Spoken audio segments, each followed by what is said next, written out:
Hello and welcome to another episode of the Folklore Podcast. I'm Mark Norman, folklore researcher and author. We are a quarter of the way through our 10th anniversary season, and I hope you've been enjoying it. I've been trying very hard, and succeeding most of the time, to put content out weekly for you, as this was a request on social media at the start of the year.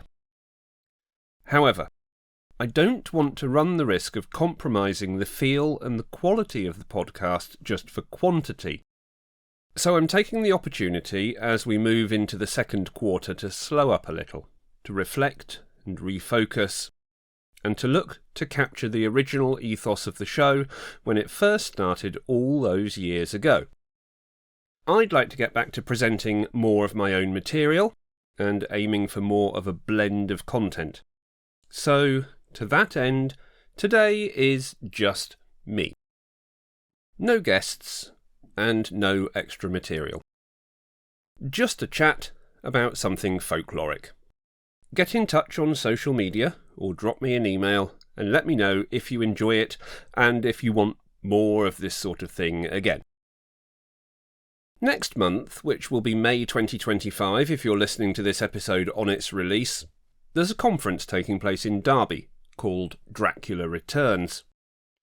There's a wide range of events taking place, all in celebration of the 101st anniversary of the first officially licensed stage adaptation of Bram Stoker's Dracula, which was performed in the city in 1924 and was written and produced by Irish actor Hamilton Dean. There have been many subsequent adaptations and many different representations of Count Dracula. There's lots of different versions of him when you stop and think about it. The Hammer horror classic, Gary Oldman's iconic look, even Sesame Street's Count Von Count is pretty recognisable, and he does like to count.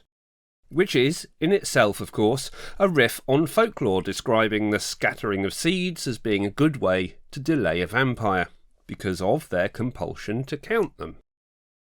A few years ago, there was a lot of speculation in the national press about some kind of connection between Dracula and the Westcountry.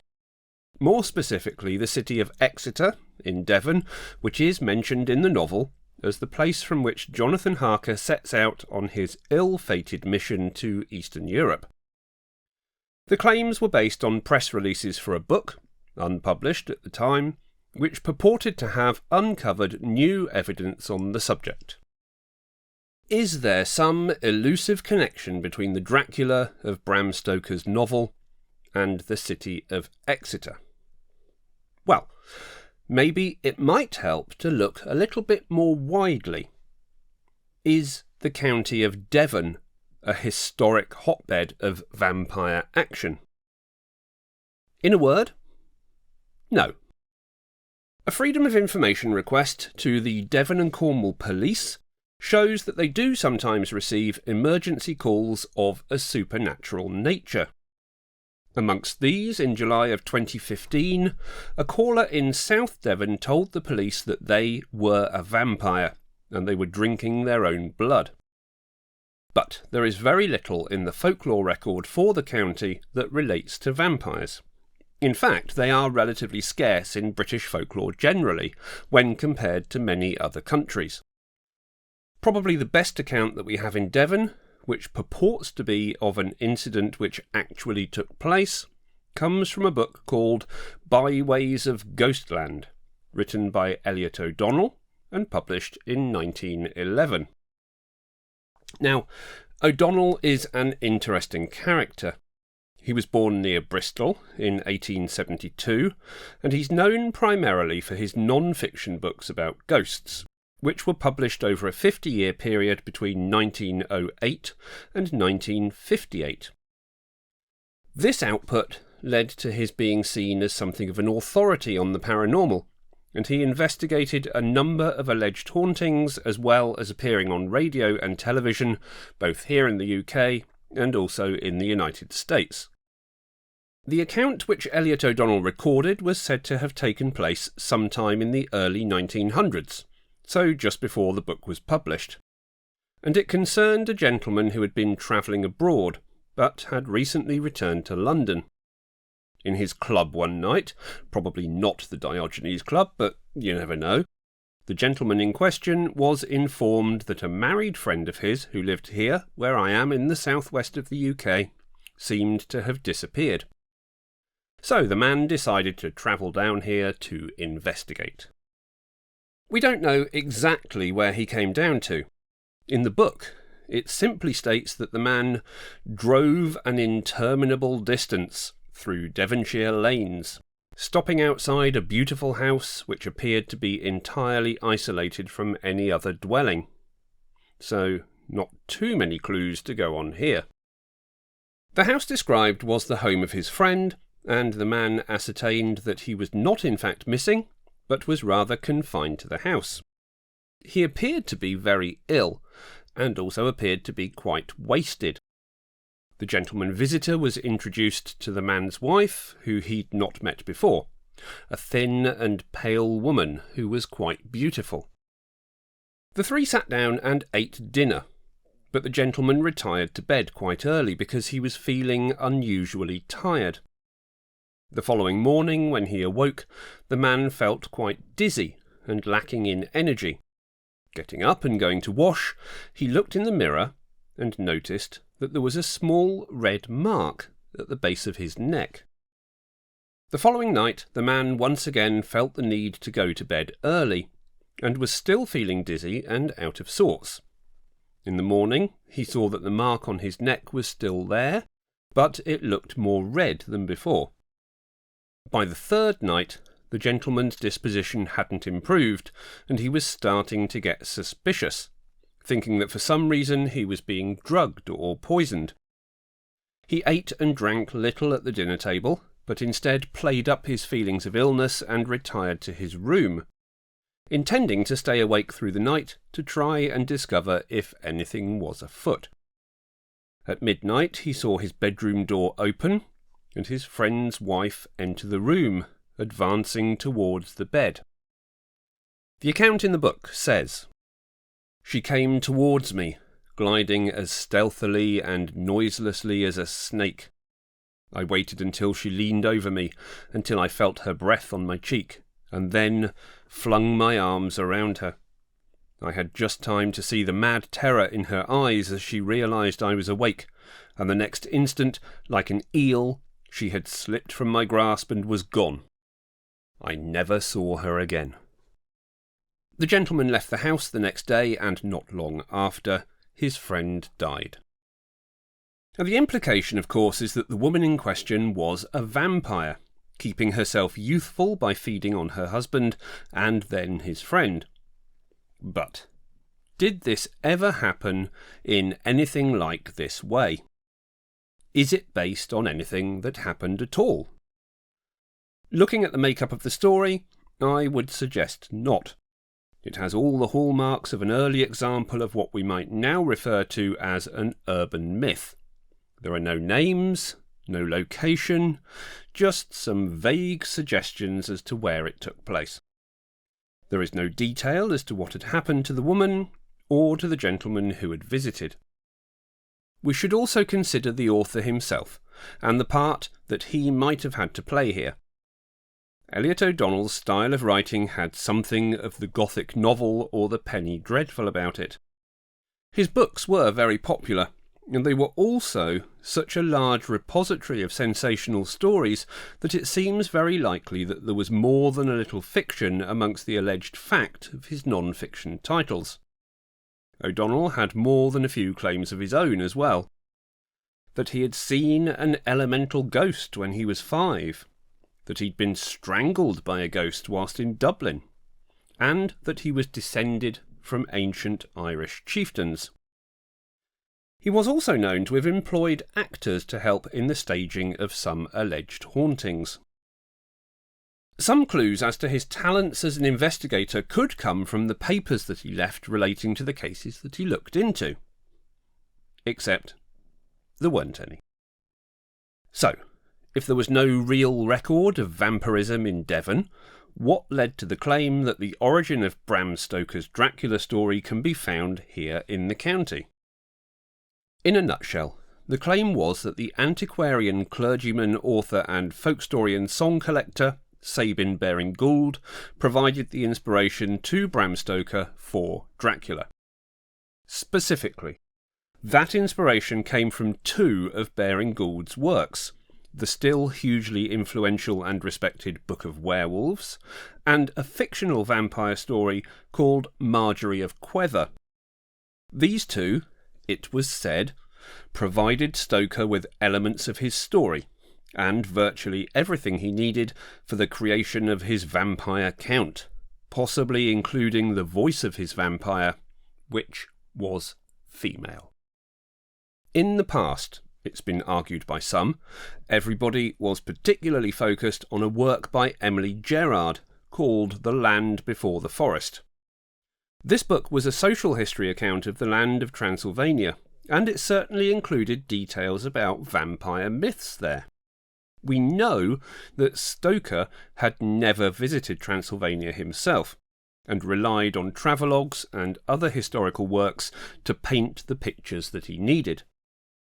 Let's start with the key player in this other theory, Sabin Baring-Gould. Now here's a bit of background for anyone who is less familiar with the Good Reverend. The antiquarian Anglican priest, the Reverend Sabin Baring-Gould, lived between 1834 and 1924. He's arguably the best-known name in the field of folklore in Devon. This is certainly helped by his prodigious output of some 38 novels, 200 short stories, and numerous non-fiction works, including the 16-volume Lives of the Saints. All in all, his bibliography extends to over 1,200 known works, and it's being frequently added to as more documents are discovered. Now this is also on top of his work collecting folk songs of the county, which he considered to be the key achievement in his life, and presumably as a reverend also preaching the odd sermon or two. Sabin was the first son of Edward Baring-Gould, who was Deputy Lieutenant of Devon at the time of Sabin's birth, as well as being Lord of the Manor of Lew Trenchard in West Devon. The family travelled a lot, and Sabin Baring-Gould's early education was undertaken by tutors who were employed by the family, and then later at Cambridge, where he earned both a Bachelor and a Master of Arts qualification. He was ordained into the church in 1864 after having spent a period of time teaching. 4 years after this, Baring-Gould controversially married a girl named Grace Taylor. This was controversial because she was the daughter of a mill hand and hence socially well below his station as the etiquette of the time dictated. At this time, Baring-Gould was curate to a vicar named John Sharp. Sharp was supportive of the match, and so he sent Grace off to York for 2 years so that she could live with his relatives and learn the manners required of a member of the middle classes. And this she did. The couple were married, and they remained so for 48 years until Grace's death. They had 15 children, much like Sabin Baring-Gould's writing, a prodigious output. Sabin Baring-Gould collected and recorded folklore quite widely, with the opening of the Book of Werewolves, which was published in 1865, being written while he was in France. He wrote a number of fiction works, including the allegedly inspirational Marjorie of Quether, which was a novella. Marjorie of Quether was published first in 2 parts in 1884 in a publication called the Cornhill Magazine, before then being used as the lead story in a compilation published in book form in 1891. The story tells of George Rosedju from the Devon parish of Lamerton, a man who goes to church each Sunday at the small chapel of St Michael de Roop, which sits high on the top of Bryn Tor. Now this is an actual place, and the church does indeed have plenty of folklore of its own surrounding, amongst other things, its construction and the battle between the devil and the archangel Michael, which led to its being in such a strangely inaccessible place. In Marjorie of Quether, however, the story uses its own folklore. So there's a tradition, each Christmas Eve, in the story, that the sexton goes to the chapel with 2 other parishioners to ring the church bells at midnight. However, the sexton has fallen ill, and so the custom will not take place. So George elects to do the ringing himself. He sets out with a lantern and climbs to the church, where he duly rings the first bell. Moving to the tenor bell, he's about to ring this too, when his attention is drawn by an indistinct mass hanging on the bell cord. This turns out to be a strange creature, with human form, but only about the size of a baby. The novella describes it in this way. In colour, the object was brown, as if it had been steeped in peat water for a century, and in texture, leathery. It scrambled, much as I have seen a bat scramble, out of the puddle on the pavement to the heap of broken timber, and worked its way with its little brown hands and long claws up a rafter, and seated itself thereon, holding fast by a hand on each side of what I suppose was the body. It is this creature that is the Marjorie of Quether of the title, once a living woman, but now immortal, though a shrivelled husk of a woman.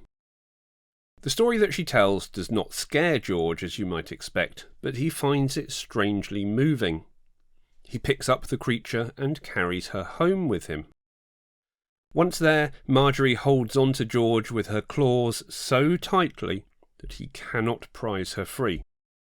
She sinks her single tooth into him and, after being attached for some time, she falls to the floor a little heavier, less shrivelled, and perhaps with a slightly better pallor than before. You might recognise the process here as being very similar to that in the alleged event that was recorded a few years later in Elliot O'Donnell's book. Marjorie, a vampire, is improving her own life force and energy by draining that of her victim. She gets a little younger, and her prey gets a little older. So there are some obvious vampire motifs in this story for certain, but it's not written to be a horror tale. Marjorie of Quether is actually more of a satire. It includes a good deal of social commentary, something that appears in a number of Baring Gould's works. Perhaps the links here are a little tenuous then.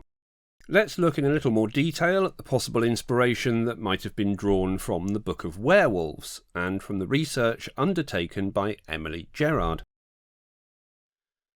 We certainly know that wolves play quite an active part in the scene setting of the early parts of Dracula, as Harker arrives in Transylvania, and they continue to be present through the story. But the argument has been made that the novel is actually as much about the werewolf as it is about the vampire, despite the fact that the latter is obviously at the forefront. In the first chapter of Dracula, as Harker boards the coach that will convey him to Dracula's castle, a crowd of peasants gathers, and Harker can hear the talking amongst them. The scene foreshadows what's to come. It creates a sense of unease. Harker writes, "I could hear a lot of words often repeated, queer words, for there were many nationalities in the crowd. So I quietly got my polyglot dictionary from my bag and looked them out. I must say they were not cheering to me, for amongst them were Ordog, Satan, Pokol, Hell, Stregoica, Witch, Vrolok, and Koslak, both of which mean the same thing, one being Slovak and the other Servian, for something that is either a werewolf or vampire." Harker's confusion over the words for werewolf and vampire is reflective of Stoker's own confusion, which came about through using second-hand sources such as travelogues or information gleaned from visits to the British Museum, and not first-hand knowledge from visiting the country. We have already seen that Emily Gerard's 1888 book, The Land Beyond the Forest, was massively influential to Stoker, and so was an earlier article by her in 1885 titled Transylvanian Superstitions. Emily Gerard was the wife of an officer in the Austro-Hungarian army, and it was whilst they were posted in Transylvania that she undertook her research on the history and culture of that area. Some of this was not without its problems, and one of these at least found its way into Dracula. The 1885 article Transylvanian Superstitions looked particularly at the monsters of the area and beliefs and customs connected with death. On the subject of vampires, Gerard wrote, "More decidedly evil, however, is the vampire, or Nosferatu, in whom every Romanian peasant believes as firmly as he does in heaven or hell. There are two sorts of vampires, living and dead. The living vampire is in general the illegitimate offspring of two illegitimate persons, but even a flawless pedigree will not insure anyone against the intrusion of a vampire into his family vault. Since every person killed by a Nosferatu becomes likewise a vampire after death, and will continue to suck the blood of other innocent people till the spirit has been exorcised, either by opening the grave of the person suspected and driving a stake through the corpse, or firing a pistol shot into the coffin. In very obstinate cases, it is further recommended to cut off the head and replace it in the coffin with the mouth filled with garlic, or to extract the heart and burn it, strewing the ashes over the grave." Now the problem we have here is that Nosferatu is not a Romanian word. It's since found its way into the vampire canon through the film of the same name and in Stoker's writing, amongst many others. But all of this stems from a misinterpretation of the language on Gerard's part. What Emily Gerard took to be Nosferatu is actually a word from archaic Romanian, nesiferitu, which translates as offensive or troublesome. Nosferatu is not Romanian, and it does not mean not dead.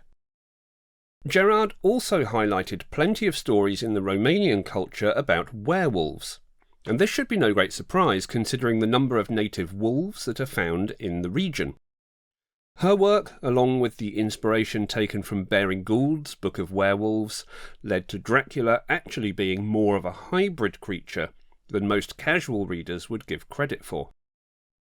The character of the Count, in this form, took on the folklore and the cultural attitudes of both, but, over time, the apparent historical development of the character and the analysis of it has lost these lycanthropic elements.